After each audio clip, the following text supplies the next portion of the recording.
Don't Vote Labour Again, Episode 60. Hermer has not been shy about broadcasting his leftist views in the past. He has appeared on numerous podcasts with other progressives and hand-wringing centrist dads, keen to call out colonialism and systemic racism and all the rest of it. These are cited in numerous articles. He proclaimed that racism impacted almost every element of the British Empire, and that the empire pushed a racial superiority that allows you to treat entire populations like school children.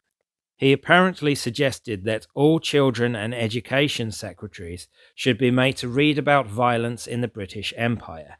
He implied that there is still admiration for the empire, which was built on a deeply racist assumption that other countries are not as good as us. He is quoted as saying, "We seem to have this kind of myopia in this country, or certainly a collective amnesia when it comes to our collective past."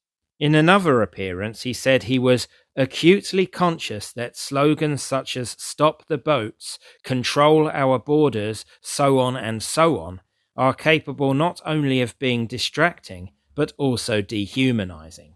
In another, he stated that, obviously statues of people like Rhodes and slave owners should go, and promoted so-called reparations for slavery.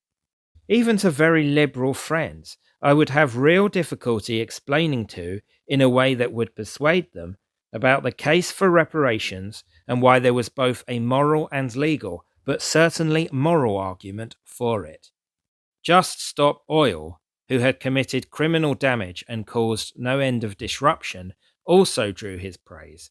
We are seeing so many people, particularly young people, so concerned about the future of the planet for all of us, that they're willing to come out in their numbers and onto the streets and demonstrate in the way that they do. And that is, frankly, inspiring. For such comments, Hermer has been attacked by Lord Maurice Glassman of Blue Labour. Blue Labour has formed a parliamentary group of 4 Labour MPs, has been courted by J.D. Vance, and saw Glassman invited to Trump's inauguration. Supposedly, Morgan McSweeney has been taking an interest in Blue Labour's positions, in order to replicate those with Starmer and court the socially conservative vote. I think this is a containment strategy rather than a genuine desire to restore common sense, but it remains to be seen. Glassman said of Hermer, "He's got to go. He is the absolute archetype of an arrogant progressive fool who thinks that law is a replacement for politics. They talk about the rule of law, but what they want is a rule of lawyers." If Glassman really does have McSweeney's ear, perhaps this will happen. You never know.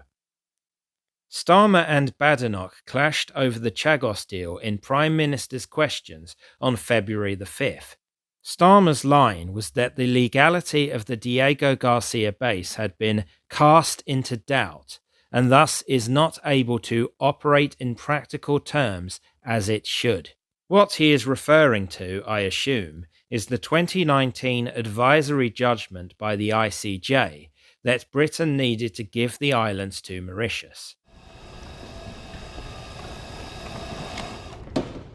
How about no? It's quite simple. All we have to say is, no, this is our base and our islands, and Mauritius can't have them. If Mauritius whinge about it, they can't do anything, unless they fancy a very short war with the UK and America. But of course, Starmer is fixated with international law and the rules-based order. He will roll over for any supranational pronouncing against us. Starmer claimed that a deal was necessary because of this purported complication with the base. He said this is why the Conservatives also entered into discussion with Mauritius, which they then shelved on the Defence Minister's instructions. On this point, he said, "Some within the party opposite know exactly what I'm talking about." He did not mention the ICJ, and did not mention the decolonization ideology fueling himself and his government, nor his personal history with Mauritius. In essence, what he appeared to be doing, and is still doing, is hiding behind national security to excuse an unpopular and senseless policy. The base was never in jeopardy, and this is all spin. In the exchange, his attitude then became one of, I know something you don't. You're doing it for me. It's all you need to know. You know because you need to know.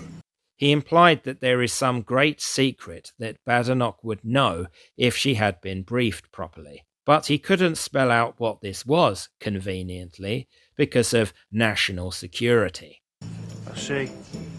One of those on a need-to-know basis things, is it?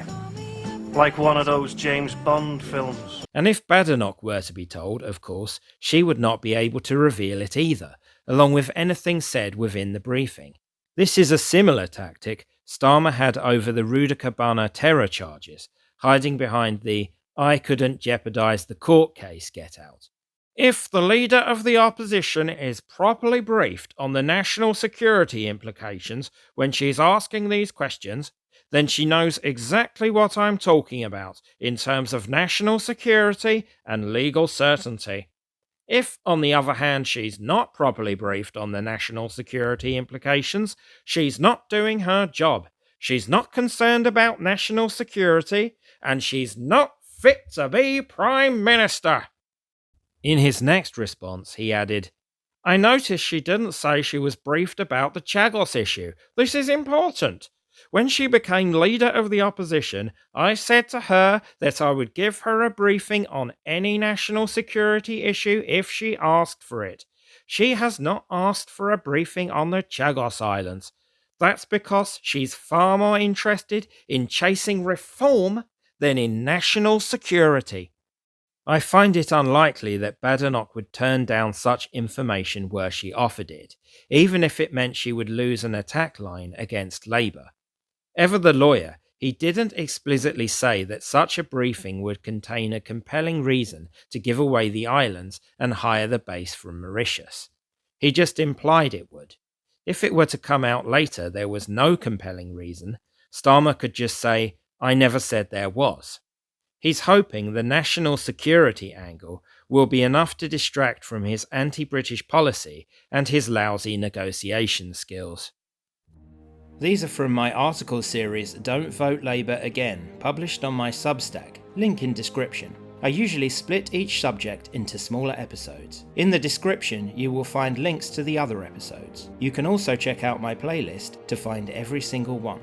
Please support me in my work by subscribing to this channel, subscribing free to my Substack, and by liking and sharing. Thank you very much, and I'll see you again soon as we plumb the depths of this dreadful government.